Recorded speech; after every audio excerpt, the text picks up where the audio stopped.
Olá, meu amigo. Vamos lá. Esses últimos episódios do nosso podcast, nós trouxemos alguns cronistas famosos, Lima Barreto, o Antônio Maria, Rubem Braga, é, Paulo Mendes Campos, enfim, vários aí que nós trouxemos nesses dias, nesses últimos episódios. E o que nós podemos perceber, né? Também a Raquel de Queiroz, não podemos esquecer que era muito importante.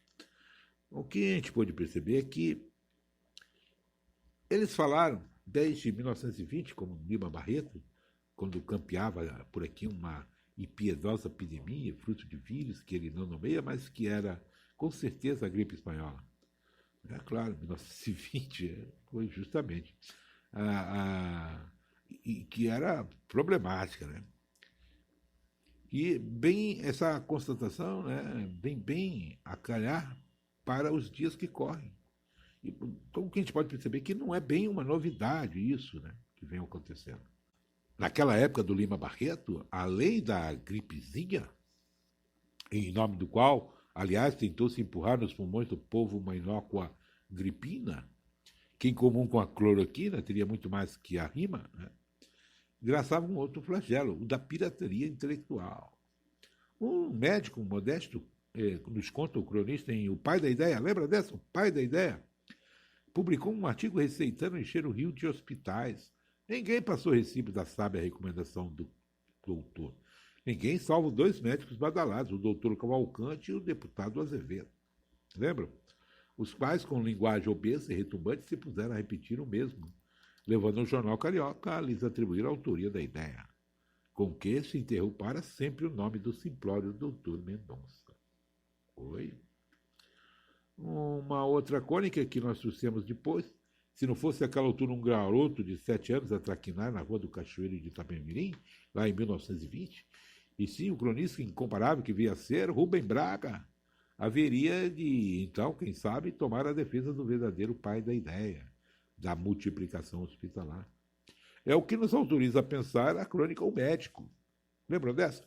O médico, ele, conhecedor por profissão ou temperamento de alguma coisa do Brasil, tira o seu chapéu para quem naquele momento lutava contra a malária.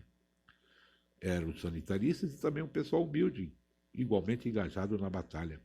Indignado, Rubem Braga faz uma avaliação que atravessará quase 70 anos para chegar atualíssima ao Brasil da Covid-19.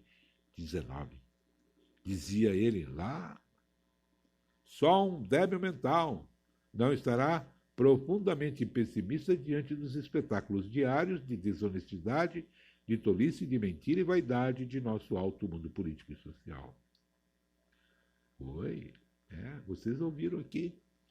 Outro também que eu trouxe, Paulo Mendes Campos, também saberia reconhecer o justo valor de alguém como o doutor Mendonça.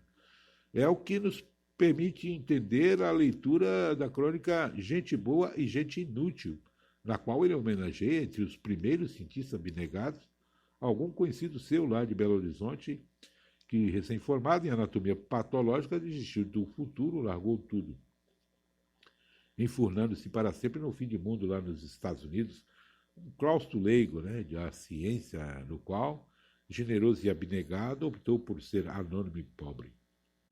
Mas voltemos aí ao Braga. O Braga é gente boa. Agora o Braga era paciente. Ele já é de poucas palavras. Hein? Então um dia ele se vê rouco, capaz de emitir não mais que uma voz de túnel rouquenha, intermitente e infame. Uma crônica que nós trouxemos aqui, o homem rouco. Ele ouviu recomendações de mestres e palpites de meros curiosos. Isso não faltou, mas decidiu não seguir nenhuma delas. O remédio, disse ele, é falar menos e escrever mais. Mesmo porque, se a voz é feia e rouqueia, o sentimento é cristalino e puro. Seu problema, do Rubem Braga, noutra feita, foi uma dolorosa inflamação nos tendões do braço. Lembra dessa? Diz o médico, doença de meia idade. Menos mal, resignou-se o dono do braço, que ia então nos seus 42 anos. E ainda filosofou, né? Afinal de contas, é confortável a gente ter suas doenças na época de vida? Infeliz o que fica senil aos 20 ou tem cachumba aos 40.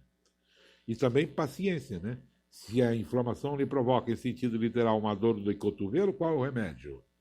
Proferir de vez em quando, de 10 em 10 minutos, um grosso palavrão de língua portuguesa. Ao Rubem Braga, né, da Bursite, bastava a certeza de que iria morrer no fim da vida, e não no meio. Momentos bem piores passou o sabiá da crônica, quando uma gripe o derrubou em território estrangeiro. E é o que nós vimos em Minha Morte em Nova York, lembra? Ele dramatizou diante do termômetro que marcava 104 graus. Saber que esses graus eram em Fahrenheit, não, que equivaleriam aos 40 na escala Celsius, não tranquilizou de maneira nenhuma. O que faz seu corpo arder e parece mais que um prosaico vírus, pois a pronúncia desta palavra em inglês soa assustadora, virus. Antônio Maria não viveu uma situação tão aflitiva, lembra? E pode ter sido esse exatamente o seu maior problema, num dia de febre moderada. Pouco depois, para quem em A Consolação da Doença, aquela crônica, também que nós foi um episódio aqui do podcast, na Consolação da Doença, ele sonha com internação numa casa de saúde, onde esteja cercado de enfermeiras fartas em atenção e carinhos, com sua mulher a lhe correr a mão na testa enquanto diz doçuras. Quando se está doente, diz o cronista, mesmo que tudo não passe de uma pontinha de febre, é preciso proceder como doente, admitindo até estar saudoso de um bom impaludismo. Somos todos, lembrou ele em considerações sobre a morte, passageiros para a morte em escalas. Com divertida melancolia, enumera ali coisas de matar, como armas de fogo, e outras de sobreviver, como fármacos em geral. E nessa contabilidade, as invenções para matar são muito mais numerosas e quase sempre mais eficazes. E quando alguém se vai, a perda maior para quem fica não é a da presença de quem se foi, mas os dons e as competências que levam para o túmulo. Quando eu trouxe Raquel de Queiroz, com a crônica Em Males do Corpo, nela a gente vê que a autora encontra algum consolo em pensar num tempo em que se vivia menos. Porém, de certa forma, melhor, pois a ciência não havia ainda iluminado o inesgotável baú de nossos sofrimentos físicos. O bem mais precioso, dizia Raquel, não é a saúde propriamente dita, mas a sua presunção. Porque o melhor de ser sadio é não pensar em doenças. E pode-se lá ser sadio sabendo-se que o mal nos espreita a cada instante? Diz ela.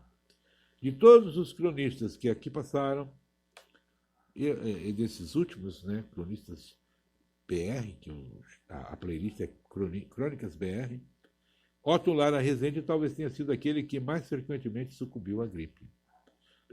O que a gente dá para entender pela quantidade de vezes em que fez do vírus e bacilos as musas de escritos seus.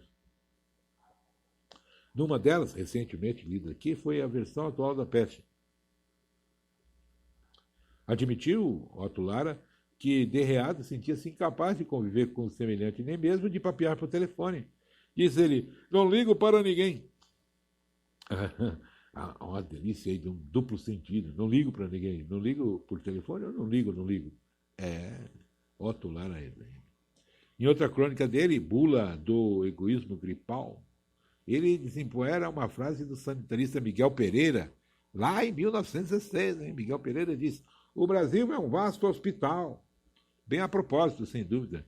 Naquele final de 91, quando o Otto Lara Rezende escreveu, muito se falava no vibrião colérico, integrante mais recente de uma galeria nacional de flagelos, onde figurava, entre outros, o mal de Chagas, a esquistossomose, a leishmaniose e mesmo a lepra. E olha que a lepra muito eliminada em outras paradas. Paradoxalmente, o cronista não queria pensar nisso, consumido que estava por algo muito menos letal, uma gripe. Dói-me todas as esquinas do meu corpo, queixa-se ele. No dia de primavera, Otto Lara outra vez se lembra de que a estação, sujeita a lufadas sazonais de pólen, costuma potencializar os problemas respiratórios de quem sofre de asma. E foi o que ele disse na crônica Sufoco Hipersensível. Ali ele se põe a rolar asmáticos ilustres de nossas letras. Machado de Assis, Augusto dos Anjos, Graciliano Ramos, E o humilde, o cronista mineiro, não se inclui na lista, embora merecesse nela estar, uma vez que, da infância nos anos 1920, a alta maturidade, na década de 1970, ele arfou com a asma. Mais que isso, até costumava ele brincar. Penou, sobretudo, enquanto a doença se chamou asma. Esse TH aí, asma, tornava ainda mais sufocante. Tormento específico do qual não foi a medicina, mas a reforma ortográfica de 43 que deu um jeito.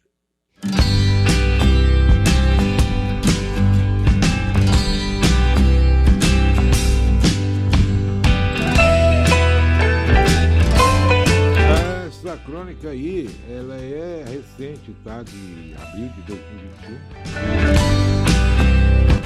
Humberto Werneck, tá? Humberto Werneck, gente boa. Olha, meu amigo, nós aqui fizemos pegamos todas essas crônicas, né? Que ele cita aí e gravamos aqui para você. Então, você acompanhou durante esses dias. E viu que a partir de desde ontem, né, ou desde hoje, dia 20, ou melhor, desde ontem, dia 20, hoje é dia 21, desde ontem o Spreaker já não tem todos os episódios. Infelizmente lá só tem os últimos 10 do Spreaker.